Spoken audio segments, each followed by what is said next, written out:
अब जी जो अभी भाजपा ने किया है ये भुगतने जा रहे हैं, बहुत दूर नहीं है। अब समझिए आप इसी डर से कह रहे हैं कि गुरु हमारे नेताओं को हम एक्सपोज नहीं कराएंगे ना, हारेंगे तो कम से कम एक रजाई में सब बैठ तो जाएंगे मुल्क। मैंने तब भी कहा था कोई माई का लाल भारत में लोकतंत्र का अपहरण नहीं कर सकता। वो पहला और आखिरी अवसर था जिस इंदिरा गांधी ने कर लिया, अब कोई नहीं कर सकता। वो क्या था, वो सत्यनारायण कथा हो रही थी, वो सबको साथ लेके चलने की प्रक्रिया है। यहाँ तो अरे उनकी अजीत सिंह की पार्टी तोड़ दी, अजीत सिंह ने सौगाली दी, आप करोगे साथ लेके चलने की प्रक्रिया है। हमें पता क्या डील हो रही थी, फिर आपने वो रास्ते।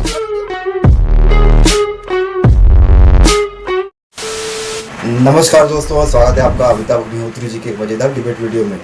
उत्तर प्रदेश में उपचुनाव होने वाले हैं और 10 विधानसभा क्षेत्रों में ये चुनाव होने वाले हैं। तो योगी आदित्यनाथ जी ने एक प्रयोग किया है, उन्होंने ये कर दिया है कि जो उनके मंत्री है खासकर, और उसमें से एक उप मुख्यमंत्री भी है, उनको लगा दिया काम पर। इन सभी 5 मंत्रियों को काम पर ऐसे लगाया कि इनको 2-2 सीट जीत कर लाना है, ऐसा टारगेट दे दिया गया। समझ लीजिए कुछ ऐसा ही। तो दोस्तों इस डिबेट में आप देखोगे जो अमिताभ अग्निहोत्री जी है, कांग्रेस के प्रवक्ता केवी त्रिपाठी जी से इनसे पूछ रहे हैं कि आपके कांग्रेस में ऐसा कब होगा, जो आपके वरिष्ठ जो नेता है वो सिर्फ ट्विटर और फेसबुक ये सभी इसमें वरिष्ठ रहते हैं, बाकी वो धरातल पर कब उतरेंगे, कब ऐसा काम करेंगे। तो दोस्तों क्या होगा केवी त्रिपाठी का जवाब और क्या होगा अमिताभ अग्निहोत्री जी के तीखे कमेंट इन पर, तो देखेंगे इस डिबेट वीडियो में। पूरा देखते वीडियो दोस्तों, आपको डिबेट बहुत ही पसंद आएगी। तो चलिए शुरू करते डिबेट वीडियो। ये भी परेशान हो गए, हम भी परेशान हो गए, करो फिर। एक तो बात कही गई थी, खड़गे जी ने कही थी, राहुल जी ने भी कही कि नोट कर लो, लिख लो मेरी बात।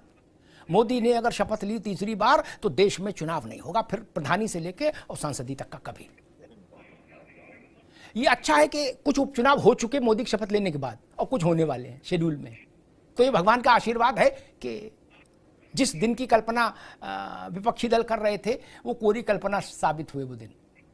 मैंने तब भी कहा था कोई माई का लाल भारत में लोकतंत्र का अपहरण नहीं कर सकता। वो पहला और आखिरी अवसर था जिस इंदिरा गांधी ने कर लिया, अब कोई नहीं कर सकता। उसके बाद देश ने उसमें इतने कील कांटे दुरुस्त कर दिए संविधान में कि कोई सिर के बल भी खड़ा हो जाए तो संविधान का अपहरण नहीं कर सकता, लोकतंत्र का अपहरण नहीं कर सकता। और एक दूसरी बात थी जिसकी पुष्टि जोशी जी की पार्टी भी खूब जोर शोर से कर रही थी और केजरीवाल भी कर रहे थे कि रिजल्ट के 2 महीने बाद 60 दिन के भीतर योगी आदित्यनाथ हटा दिए जाएंगे। 60 दिन बीत गए, 4 अगस्त को 60 दिन हो गए थे क्या, आज 6 अगस्त है।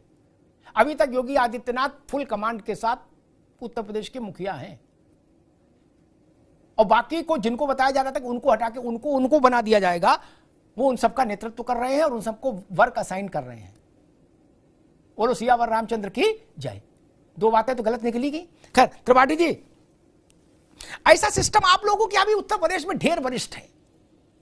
कांग्रेस वरिष्ठता के बोझ से दबी जा रही है उत्तर प्रदेश में। नहीं, ऐसा क्यों नहीं कर लेते? 2 seat Pramod Tiwari, 2 seat Salman Khurshid, 2 seat Mohsina Kidwai, ऐसे 5 को तो कम से कम आजमा लो, देखे तो देखे जरा किसमें कितना है दम, बरसात में घाना हो जाए। नहीं, आप भी शामिल बाजा बोले।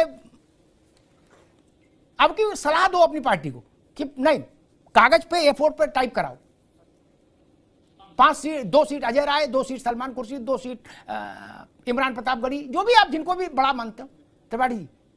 और अगर आपको लगे ना प्रियंका जी और राहुल जी, तो 2 सीट उनके लिए भी कर दो। त्रिपाठी जी क्या लग रहा है? जी अमिताभ जी बिल्कुल सही आप कह रहे हैं, बहुत सही विषय आपने उठाया है कि ये राजनीति का नया प्रयोग। लेकिन मुझे ऐसा लगता है कि जो अभी भारतीय जनता पार्टी के शीर्ष नेतृत्व में सरफुटौल चल रही थी, वो खुल के सामने कागज पर आ गई है कि जो एक दूसरे की खींचतान थी कि अब नहीं, आ जाओ अपनी अपनी ताकत दिखाओ। ये ताकत दिखाने जैसा है। दरअसल राजनीतिक दल इस पद्धति पे काम ही नहीं करते, ये सामूहिक कार्य है और जहां सब लोग मिलकर जनता के लिए काम करते हैं। लेकिन ये इनकी जो सरफुटौल चल रही थी वो खुल के आ गई और बहुत सही स्थिति बनेगी, कोई बड़ी खराब स्थिति नहीं होगी, क्योंकि 10 की 10 सीटें ये हार जाएंगे तो उसके बाद कोई किसी को उंगली नहीं दिखा पाएगा। सब एक तरह से एक दूसरे के साथ बैठे होंगे। और रोहित जी जो अभी कह रहे थे, सुधी प्रवक्ता हैं और अपनी पार्टी का अच्छा पक्ष रखते हैं, जब सपा से गठबंधन में तब भी और अभी भी ये तीनों सीटें लेंगे और ये तीनों इन्हें नहीं मिलेंगी तो ये तीनों भी ये हराएंगे। और बहुत अच्छी स्थिति है कि उधर प्रदेश अध्यक्ष और संगठन मंत्री को जिम्मेदारी दी गई है कि संगठन हार रहा है, सरकार जीत रही है। भाई मुख्यमंत्री उप मुख्यमंत्री तो सरकार के हिस्से हैं। तो कुल मिला के भारतीय जनता पार्टी की जो अंदरूनी खींचतान थी वो खुल के सामने आ गई है और यह आज भारतीय लोकतंत्र के लिए अच्छी स्थिति नहीं है। सत्ता में बैठी हुई पार्टी अगर जो इस तरह के अंतर्विरोधों से घिर जाती है तो जो आज उत्तर प्रदेश का बुरा हाल है त्रिपाठी जी, दिखाई देता है। ठीक है त्रिपाठी जी, एक मासूम सवाल था। दिल्ली यूनिवर्सिटी में एनएसयूआई जीते तो ढोल राहुल गांधी के घर के बाहर बजता है, केवी त्रिपाठी घर के बाहर तो बजता नहीं, सामूहिक है तो केवी त्रिपाठी घर के बाहर कभी बजवा दो कि त्रिपाठी जी जिंदाबाद। नहीं, क्या राहुल जी गए नहीं दिल्ली यूनिवर्सिटी प्रचार करने क्या, और हार गए तो बोले संगठन कमजोर है, प्रियंका जी ने यूपी में मेहनत बहुत की लेकिन संगठन नाकारा है, किसी लायक नहीं। क्या ये ठीक नहीं भाई। देखो ये ना बताओ, आपने शामिल वादा तो देखा होगा जो शादी में बजता है, गुड्डू बैंड महाराजा बैंड, उसमें सब इकट्ठे एक साथ बजाते ही ये नहीं पता लगता कौन बजा रहा है कौन ऐसे ऐसे कर रहा, बिना ही बजाए सिर्फ पकड़े है।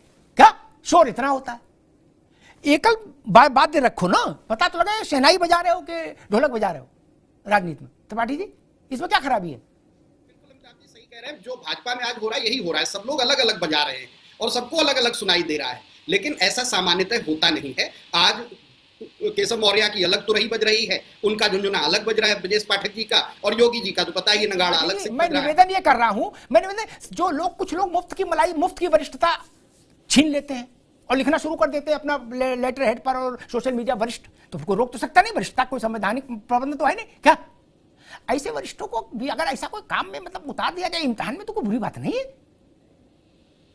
राजनीति क्या मुफ्त का माल खाने का नाम है? बोले हम वरिष्ठ हैं, क्यों? अरे वरिष्ठ हो तो जिताओ, इसमें क्या समस्या क्या है? त्रिपाठी जी अगर ये मॉडल एक बार कांग्रेस उत्तर प्रदेश में, उसके बाद कुछ खोने को तो है नहीं। मैंने नाम बताया प्रमोद तिवारी, मोहसिना किदवई और जितने लोग हैं, जरा अविनाश पांडे, दो सीटें बांट लो। अमिताभ जी जो अभी भाजपा ने किया है ये भुगतने जा रहे हैं, बहुत दूर नहीं है। अब समझिए आप इसी डर से कह रहे हैं कि गुरु हमारे नेताओं को हम एक्सपोज नहीं कराएंगे ना, हारेंगे तो कम से कम एक रजाई में सब बैठ तो जाएंगे मुल्क के, एक रजाई हम सब मुल्क जाएंगे, अब बोले सबको एक्सपोज कराओगे हैं? बोले कौन हारे? बोले प्रमोद तिवारी हारे, अविनाश पांडे हारे, अजय राय हारे। ठीक, आपकी बात ठीक है, मामला जब डाइजी हो, थोड़ा धुंधला हो तो सावधानी बरतना ही ठीक। त्रिपाठी जी आप लोगों ने दो बातें कही, एक कहा कि मोदी शपथ लेंगे तो कोई चुनाव नहीं होगा, खड़गे जी का मुझे वक्तव्य याद है, उन्होंने कहा था नोट कर लो आखिरी बार वोट डालोगे, आखिरी बार, एक बार पड़ चुका बाई इलेक्शन में और भगवान की दया से अक्टूबर में फिर पड़ रहा। ठीक, और दूसरी बात कही थी योगी 60 दिन में चले जाएंगे, दोनों बातें झूठ निकल गई।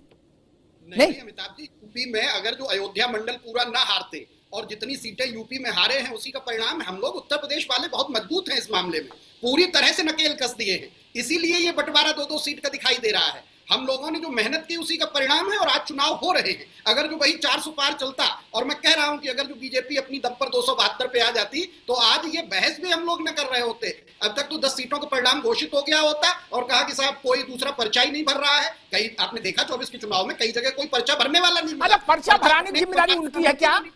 एक मिनट त्रिपाठी जी, इंदौर में और गांधीनगर में आपका उम्मीदवार भाग गया, उनके यहाँ जाके जलेबी खाने लगा, उसकी जिम्मेदारी ये लेंगे? आप नींद में उम्मीदवार तय कर रहे थे, आप नींद में उम्मीदवार तय कर रहे थे। जलेबी कैसे कौन खा रहा था? जो उस समय दिख रहा था तानाशाही पूर्ण रवैया, वही आज दिखाई देता, बिल्कुल वही होता। आज भी हमारे 10 के 10 प्रत्याशी जलेबी, वो तो 240 पे जो रुक गए हैं ना महामानव, जो जैविक तो है नहीं, वो तो ऊपर से आए हैं। अगर जो हमने 240 पे न रोक लिया होता तो यही हाल होता। 240 भी निर्वाचन आयोग की महती कृपा से आए हैं। ठीक, एक मिनट रुको। कांग्रेस को इस मामले में नोबेल पुरस्कार देना चाहिए, मेरी इस बार आ रहे भैया रहता कि जब रोहित जी के पास जाऊंगा, देना चाहिए। जिस पार्टी ने 1984 के बाद से आज तक, 84 के बाद से 24 तक कितना समय हो गया? जोशी जी आप भी सुन ले, विद्वान आदमी, आज तक इतने वर्षों में, इतने दशकों में कभी 272 का आंकड़ा चिमटे से नहीं छुआ क्या? और 15 साल मूंछों में चमेली के तेल लगा के सरकार चलाई। बोले हम सरकार है, बोले नंबर कितने? बोले 188। क्या आप 188 पे बहादुर शाह जफर और मुगले आजम हो, उनको 244 बता रहे, बोले बैसाखी पे हैं। अगर ये बैसाखी पे हैं तो आप तो वेंटिलेटर पे होने चाहिए थे मनमोहन सिंह के समय में, नहीं, आप तो 200 भी नहीं छू रहे थे। अब मुगले आजम जिले इलाई मां बदौलत की तरह सरकार चलाई कि नहीं चलाई? बोले अहमद भाई देखेंगे। क्या रंगबाजी में तो कमी थी नहीं ना? नरसिंह राव समय थी, बोले जित्ती भाई है, जवाहरलाल में मिलो उनसे, political secretary to prime minister. क्या रंगबाजी तो पूरी थी, मुगलिया सल्तनत जैसी। सीटें तो नहीं आई थी कभी। आखिरी बार आपने 272 छुआ था, क्रॉस किया था 84 में। एक पीढ़ी गुजर गई, बूढ़ा गई, भैया आप नहीं कहो ये बात। वो कहा जाता है कि भाई वो मारे हमको पत्थर जिसने पाप न किया हो। क्या आप तो ऐसा खेल कर चुके हो कि भाई आप 150 पे सरकार बना लेते। ऐसा नहीं कहो, वो 240 पर है। आप ये कहते कि भाई हमने 240 पे कभी सरकार नहीं बनाई, हमने छोड़ दिया आपसे, तो बात समझ में आती। आप 200 के अंदर भी सरकार बनाए और चलाए वो, और कैसे चली ये रोहित अग्रवाल को नहीं याद होगा, तो मेरे ख्याल से जयंत जी को याद होगा, और हो सकता भूल भी गए हो, तो अजीत जी को तो याद ही था, उनके ऊपर तो बीती थी। क्या हम हाउस में थे, मीडिया गैलरी में, जब राम लखन यादव को नरसिंह राव जी ने तोड़ लिया, साइड कर लिया, अब अजीत सिंह ताकते रह गए। क्या भन्नाक निकले, उधर व्यवस्था हो गई, उनको मिठाई इमरती वगैरह पहुंच गई, वो मस्त हो गए, इनकी पार्टी टूट गई। इनने ऐसा तो नहीं किया अभी त्रिपाठी जी। हालांकि 272 को बहुत बड़ा मैजिकल फिगर नहीं है। जैसे नरसिंह राव जी ने बहुमत अर्जित किया था, आप तो पुराने आदमी जानते हो, वैसा मोदी कर दे तो 272 कल हो जाएगा, कल हो जाएगा। गलत कह रहा हूं? नरसिंह राव जी ने अल्पमत में शपथ ली थी, और जब छोड़ा तो बहुमत में छोड़ा, बिना चुनाव के। बोलो सियावर रामचंद्र की जय। वो क्या था, वो सत्यनारायण कथा हो रही थी, वो सबको साथ लेके चलने की प्रक्रिया है। यहाँ तो अरे उनकी अजीत सिंह की पार्टी तोड़ दी, अजीत सिंह ने सौगाली दी, आप कह रहे हो साथ लेके चलने की प्रक्रिया है। हमें पता क्या डील हो रही थी, फिर आपने वो रास्ते को बदल दिया। जेएमएम कांड कहां से हुआ था मित्र? सांप सीढ़ी थी वो। जेएमएम कांड क्या था? बहुमत जुटाओ ऑपरेशन ही तो था मेरे भाई। गजब बेइज्जती है। तो दोस्तों डिबेट हो गई खत्म, वीडियो होगी पूरी। उम्मीद करता हूँ दोस्तों अमिताभ अग्निहोत्री जी की ये डिबेट वीडियो आपको पसंद आई होगी। तो दोस्तों इस डिबेट में कोई ऐसा तोड़फोड़ कुछ धमाकेदार ऐसा नहीं था, लेकिन ये प्योर डिबेट थी, और अमिताभ अग्निहोत्री जी के कटाक्ष थे जो कांग्रेस और समाजवादी पार्टी पर थे। उम्मीद करता हूँ दोस्तों ये डिबेट वीडियो आपको पसंद आई होगी अमिताभ अग्निहोत्री जी की। अगर आप ऐसी ही डिबेट वीडियो देखना चाहते हो तो इस चैनल को सब्सक्राइब करके आप जरूर जाओगे। मिलता हूँ आपसे अगली वीडियो में, तब तक के लिए जय हिंद, वंदे मातरम।